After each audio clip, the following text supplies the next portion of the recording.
कैसा लगा? के पूछना सुल्तान से? नहीं सर, नहीं है सर। क्योंकि कहीं से भी नहीं नहीं, कहीं से भी नहीं सर, कहीं से भी नहीं। ये इनके दिमाग से है सर।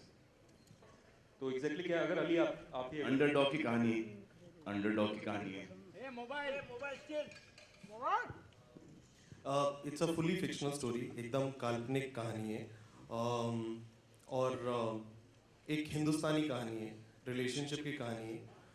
स्पोर्ट इसका बैकड्रॉप है और कॉमन चीज़ ज़िंदगी और रेसलिंग में एक ही है कि दोनों जगह लोग गिरते हैं, लेकिन ज़िंदगी का नाम है खड़ा होना, and that's what the film stands for. Khan साहब समझे? बिल्कुल समझ गए। सो क्या? कि जिंदगी एक अखाड़ा है, उसमें खड़ा होना बहुत जरूरी है। खान साहब आई थिंक ये लव स्टोरी दो रेसलर्स की है जिन्होंने एक तरह की ज़िंदगी देखी है, एक दूसरे के अप्स एंड डाउन्स अच्छे से समझते हैं क्योंकि सेम प्रोफेशन में है, स्पेशली एक सेम स्पोर्ट में है। And in a way it's a relationship of equals where when you watch the film you will see that actually मेरे को तो आगे कुछ बोलने के लिए है नहीं, बस ऐसे ही मैं कभी कभी सेंटेंस शुरू कर देती हूँ and then I just keep saying things till it makes sense. But yeah, it's because it's about two wrestlers and they understand each other really really well and they understand each other's downs as well as their highs, and and how sometimes, like my character says, that sometimes when you in life start focusing on one thing too much, आप कभी कभी कुछ important चीज़ों को भूल जाते हो। तो ये जो ऊपर नीचे जाती है इनकी जो लव स्टोरी, वो भी आपको देखने को मिलेगा, and how it impacts the story and how it impacts him in the film. इसको एक feisty सी लड़की दिख जाती है and he falls in love with her. इसकी लड़की, you know, she's wrestler, he's nobody, and ऐसा लगता है कि जब मैं शादी करूंगा तो इसी से करूंगा जो आपने देखा, and then वो गलत पड़ जाता है क्योंकि she's so strong headed.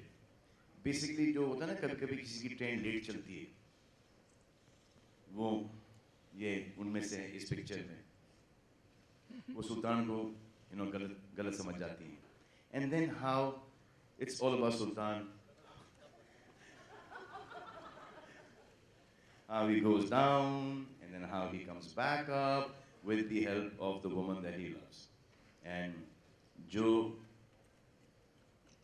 the औरत, her, is responsible for making him, then her responsible for breaking him, and then her again, because of her he starts making again, and everything comes into this happy, beautiful love story, which may not or may be the end of this film. Hi. Luckily, there were no injuries because I had a good team of a trainer and a physio who was overlooking my workout, and a physio that I'd been working with for some time. So luckily, I was kind of prepared before I started shooting for the film. But you're right. I mean, in a case like this, it can happen because while somebody who's an athlete in a particular sport has been doing that for the rest of their lives, I mean, for their entire life, we like get 6 weeks, which is what I got, to prep for the role. So obviously you can incur some kind of injuries, but then luckily by God's grace everything was fine. And yeah, but I think that's one thing that I would like to press on, is that the kind of work that goes into wrestling, which I think we haven't seen before, and the kind of training that goes into it. I'm happy that in fragments of it I got to experience it. And I got to kind of keep it with me and as part of my life experience. So I'm always going to hold it very closely. Each and every day. अब क्या हो रहा है कि you saw this look, now after this look, now I'm going to get into another look, and it's that journey is being it's a difficult journey for me now, but we'll work that out.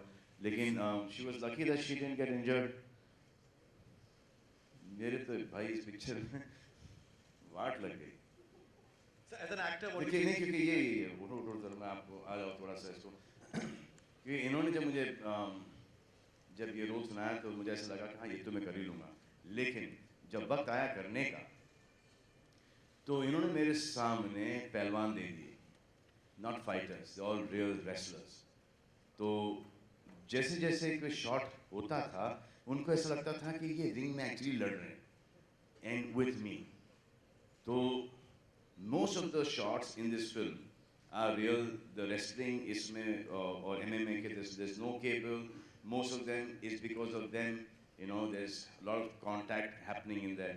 तो ऐसा लगता था कि यार ये उठा के पटक रहे हैं, बहुत लग रही है. But then जब उनको उठा के पटकना था तो सब 120-130 किलो के फाइटर्स थे. And they're not our film fighters who will, you know, actually give you the leap and they will go down. They expect you to pick them up and throw them down. That was the most difficult part of it. Now when a wrestler trains, he trains for an hour and a half to 3 hours. And शाम को वापस से 2-3. तो ये training भी चल रही थी रेसलिंग की, MMA की ट्रेनिंग भी चल रही थी, और उसके साथ साथ दिन में 6 से 7 घंटे शूटिंग भी चल रही थी non stop. Non stop means fighting non stop. The every take because of their sir here, कि नहीं सर, एक और एक ले लो ना, मज़ा नहीं आ रहा, प्लीज़ ले लो ना. क्या है ना कि वो DOP ने एक कर लो ना. तो because of him 3, 4, 5 retake. So that's 6 hours of, you know, in those lights and training that used to take a toll on the body. I think I'll talk about him because you know we're talking about Sultan here. He is a very refreshing person to kind of work with because इनके साथ like what you see is what you get. I'm sure आपको भी वो experience किया होगा. इतने साल से इनको जानते हैं. तो मैं जो आमिर और शाहरुख बिल्कुल वैसे हैं नहीं.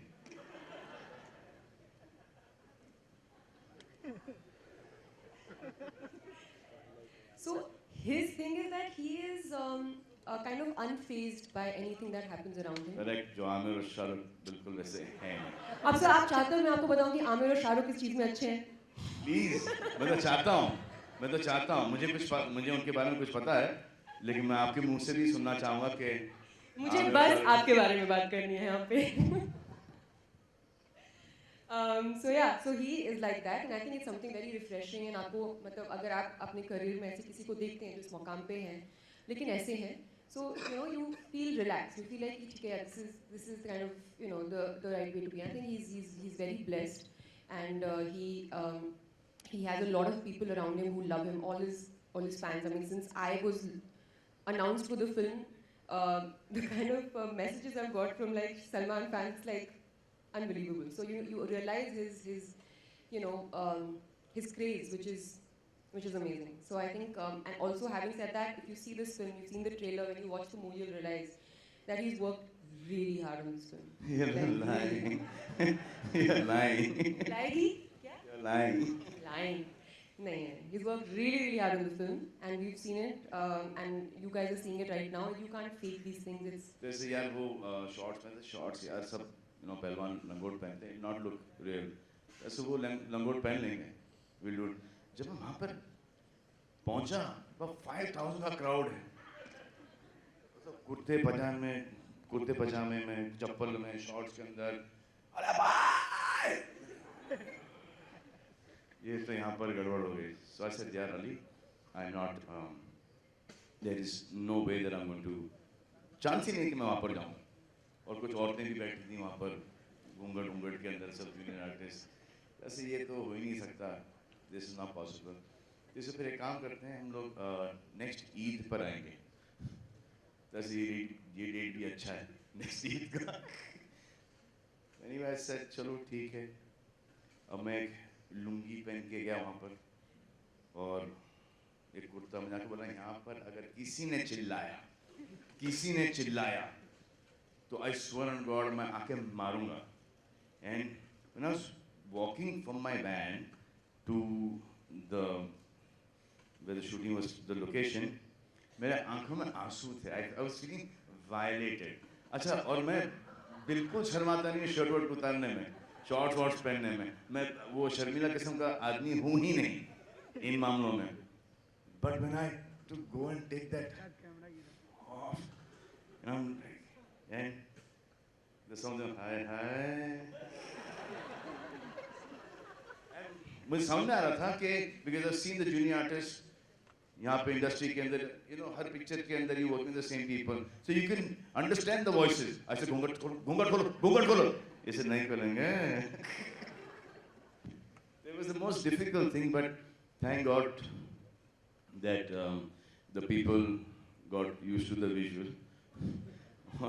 फिर वो फ़ोन के ऊपर उन्होंने तस्वीरें खींच के अपलोड करना शुरू कर दिया कमीनों ने.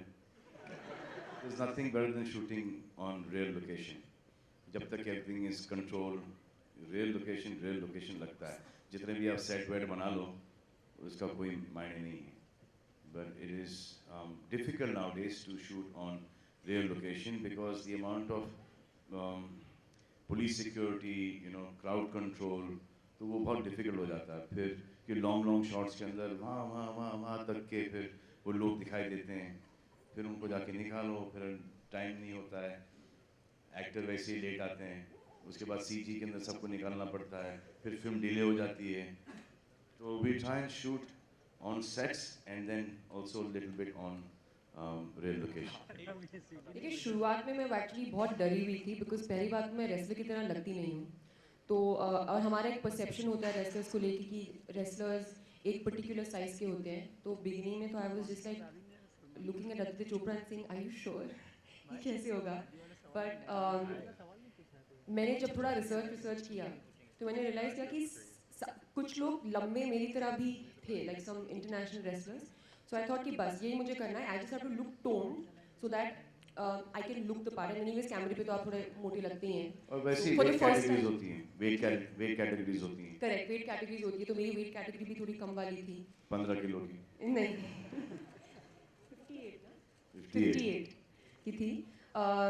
बट जो मुझे सबसे ज़्यादा अजीब लगा था, इट्स अ कॉन्टैक्ट स्पोर्ट. तो आप किसी के बहुत ज़्यादा करीब होके मतलब ऐसे करते हैं. तो I think as an actor and as a girl you are not so used to कि कोई आपके मतलब इतना पास लाइक रहता है. तो in the beginning I used to feel very uncomfortable about that. But धीरे धीरे जब मैंने वीडियोस देखे खूब सारे मैचेस के एंड आई रियलाइज कि अगर करना है तो you have to go all in. So then I went for it. I didn't care about anything. I really learned the moves properly, the technical way of it, and I'm very happy कि मुझे पता है. तो अभी कभी मैं wrestling देखूंगी तो मुझे पता होगा अच्छा ठीक है, अच्छा ये हुआ है.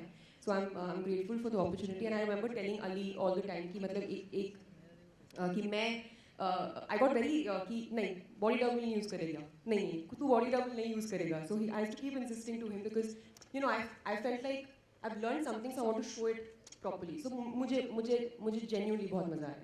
I worked hard, but I feel like I feel happy that I got to do it. So now